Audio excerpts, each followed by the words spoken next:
Bonjour à tous, je suis heureuse de vous retrouver aujourd'hui pour cette nouvelle vidéo où je vais répondre à la question de Sylvain qui me demande à quoi ça sert de se faire hypnotiser. Ah, ça, c'est une très bonne question. Mais l'hypnose, à quoi ça sert? Pourquoi les gens vont-ils se faire hypnotiser? Eh bien, on se fait hypnotiser pour plusieurs raisons.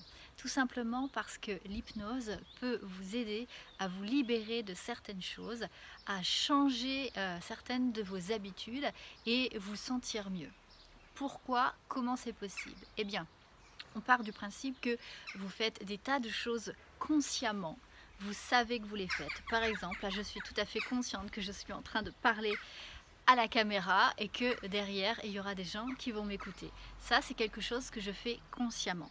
Mais vous savez également qu'il y a des tas de choses que vous faites inconsciemment. Par exemple, les personnes qui souffrent de crises d'angoisse, les personnes qui ont un discours intérieur très négatif, quand vous souffrez de manque de confiance en vous, quand vous voulez arrêter de fumer mais que vous n'y arrivez pas, quand vous voulez perdre du poids mais que vous n'y arrivez pas. Vous voyez, il y a des tas de choses que votre esprit conscient fait et peut faire, et il y a des tas de choses que vous aimeriez faire mais vous n'arrivez pas à faire ou à changer. Alors dans ce cas, on va utiliser l'hypnose.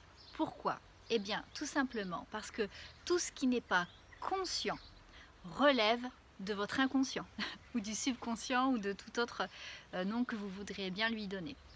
Et dans ce cas-là, si on veut que ces choses inconscientes changent, alors il va falloir aller discuter avec votre inconscient. Et le seul moyen que l'on ait aujourd'hui pour discuter avec votre inconscient, c'est de vous mettre dans un état d'hypnose qui va vous permettre d'accéder à ces choses inconscientes que vous faites. Et lorsque vous y êtes, alors il sera assez facile, je ne vais pas dire très, parce que parfois il faut quelques séances, mais il sera assez facile de pouvoir modifier toutes ces choses que vous faites inconsciemment. Je prends un exemple concret, puisque vous aimez les exemples concrets. Quand vous avez des crises d'angoisse, on est bien d'accord que ces crises d'angoisse, vous ne les contrôlez pas. Elles arrivent comme ça, sans que vous le vouliez, sans que ce soit vous qui dites « je vais faire une crise d'angoisse ». Elles viennent spontanément, et donc on va dire elles sont provoquées quand même par quelque chose. Majoritairement elles sont provoquées par vous, mais de façon inconsciente, c'est-à-dire lorsque vous êtes dans une situation inconfortable, eh bien vous allez déclencher cette crise d'angoisse, mais vous n'avez pas de prise sur elle, enfin en tout cas votre partie consciente n'a pas de prise sur elle. Donc il va falloir aller travailler avec la partie inconsciente, parce que c'est elle qui la déclenche. Si c'est elle qui la déclenche, ça veut dire qu'elle sait pourquoi elle le fait. Et donc à partir de ce moment-là, on va pouvoir essayer de trouver la cause de ces crises et lui demander de l'enlever. Et du coup, eh bien, pour faire ça, eh bien, on va dans un état d'hypnose. Et puis après, quand vous revenez, les crises d'angoisse ont soit complètement disparu ou soit se sont vraiment beaucoup apaisées. Donc pourquoi on se fait hypnotiser? On se fait hypnotiser généralement quand on a essayé des tas de choses qui n'ont donné aucun résultat.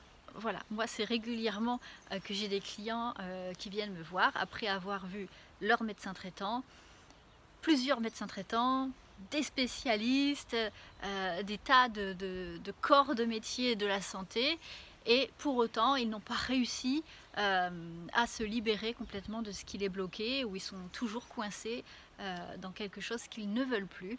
Alors souvent quand ils ont fait le tour des professionnels de santé, alors ils se tournent naturellement vers des techniques plus douces et plus holistiques, on va dire, et l'hypnose fait partie de ces techniques qu'on utilise le plus souvent. Et donc on va l'utiliser effectivement souvent quand tout le reste n'a pas fonctionné, on va venir vers moi. On peut aussi l'utiliser en complément de la médecine traditionnelle. Par exemple, votre médecin traitant peut tout à fait vous conseiller d'aller faire des séances d'hypnose pour peut-être par exemple arrêter de fumer, pour vous aider à vous libérer des addictions, pour vous aider à vous détendre, à vous calmer. Il y a de nombreux professionnels de santé qui vont spontanément vous orienter vers cette technique qui, je le rappelle, donne vraiment d'excellents résultats. Voilà, pourquoi se faire hypnotiser, mais aussi parce que c'est un formidable moment d'introspection et où on peut découvrir des choses extraordinaires et où on sent tellement de choses qui se passent en nous que rien que pour la curiosité, ça vaut le coup de le faire au moins une fois dans sa vie.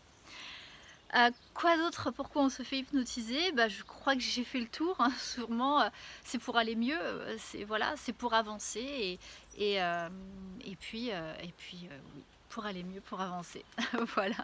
J'espère avoir, répondu à votre question. Si cette vidéo vous a plu, surtout n'hésitez pas à liker et à la partager pour m'aider à augmenter mon référencement sur les réseaux sociaux. Et oui, ça se fait pas tout seul, j'ai un peu besoin de vous et je vous remercie de m'aider pour cela. Et je vous dis à la semaine prochaine pour une nouvelle vidéo. Au revoir.